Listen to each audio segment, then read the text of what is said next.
Hi, good morning. Today we'll be discussing about shoulder impingement syndrome.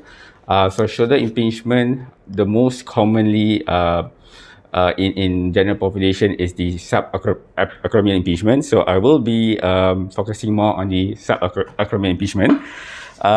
So usually subacromial impingement clinically is the first stage symptoms when you have a rotator cuff disease, whether it's a tear, tendinopathy. It is usually a continuum of disease.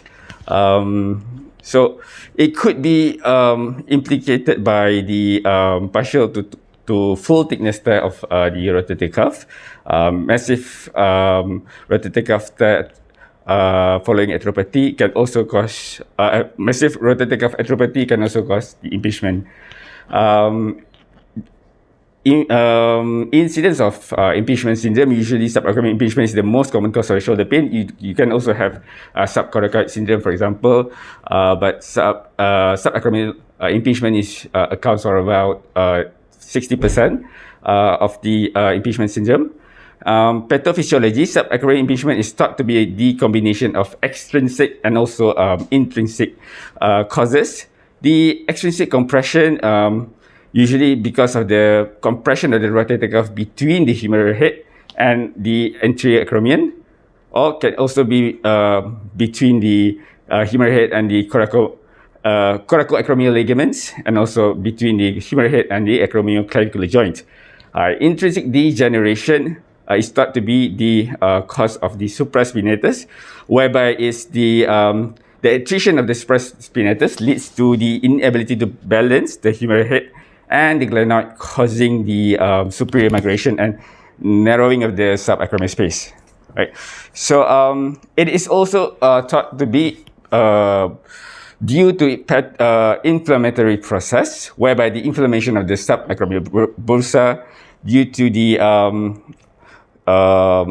repetitive impingement or repetitive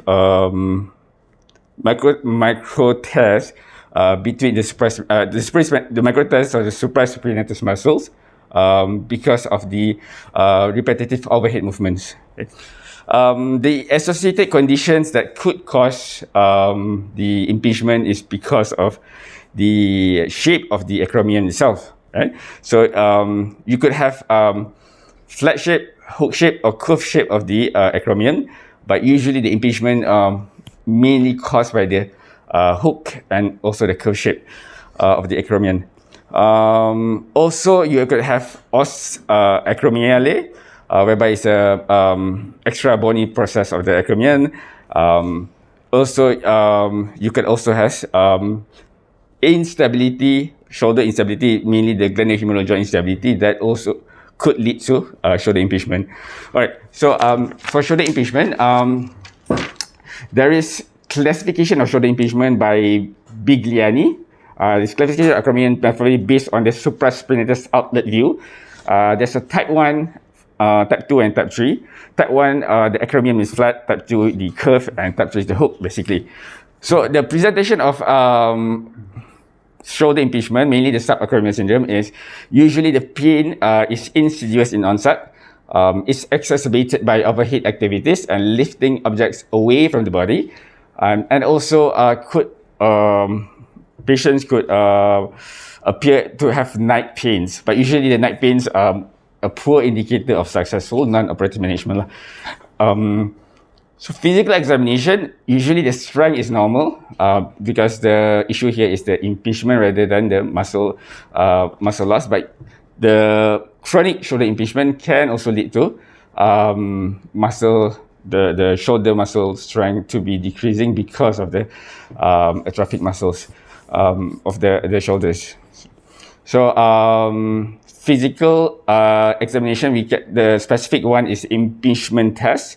You can have a positive near test and also positive near sign. So the positive near test is whereby you inject lignocaine to the subacromial joints.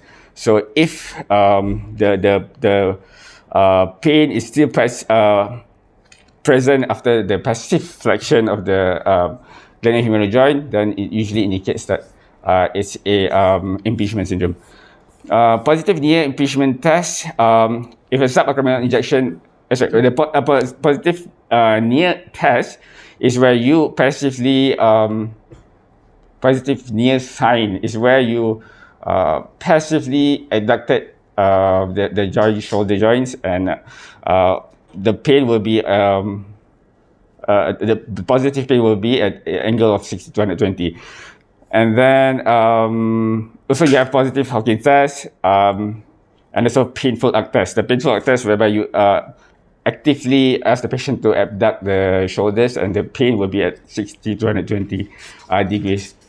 And then the imaging of the for impingement, shoulder impingement,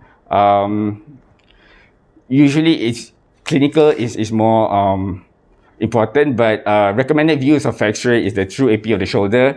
This is useful in evaluating the acromial-humeral interval.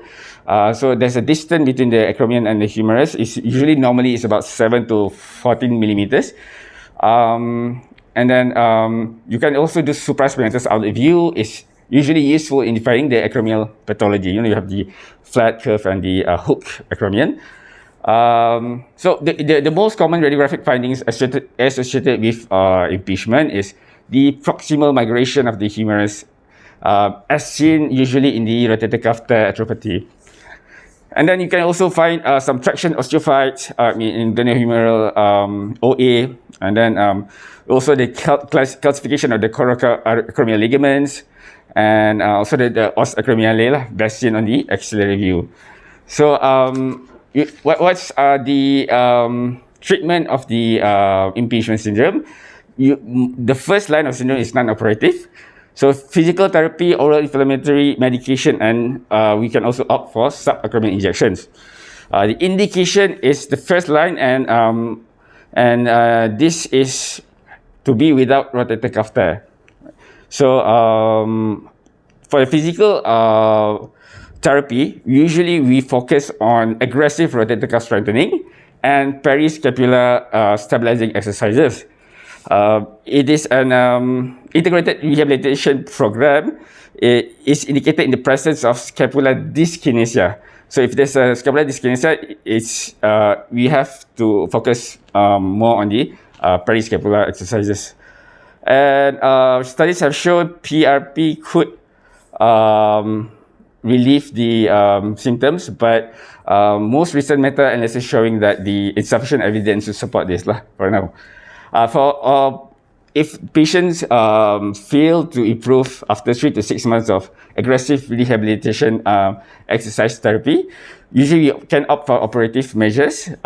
So this is usually the subacromial decompression or the acromioplasty. So the outcomes of the operation, it could be poor. Studies have shown that the subjective outcomes have been observed poor in patients who have diabetes mellitus, poorly controlled sugar, and also patients with anxiety and depression. The complications of the subacromial impingement, it could be deltoid dysfunction, and also it could be anterior superior escape. So what are those? The deltoid dysfunction is you result from the failed deltoid repair following an open acromioplasty or an excessive acromionectomy during the arthroscopic procedure. And this is secondary to the direct excision of the os acromiale. And then the anterior superior escape, the complication is caused by the avoid acromioplasty and coracoacromial ligament release to preserve the coracoacromial arch in patients with massive irreparable rotator cuff tears. Right, so that's it for today.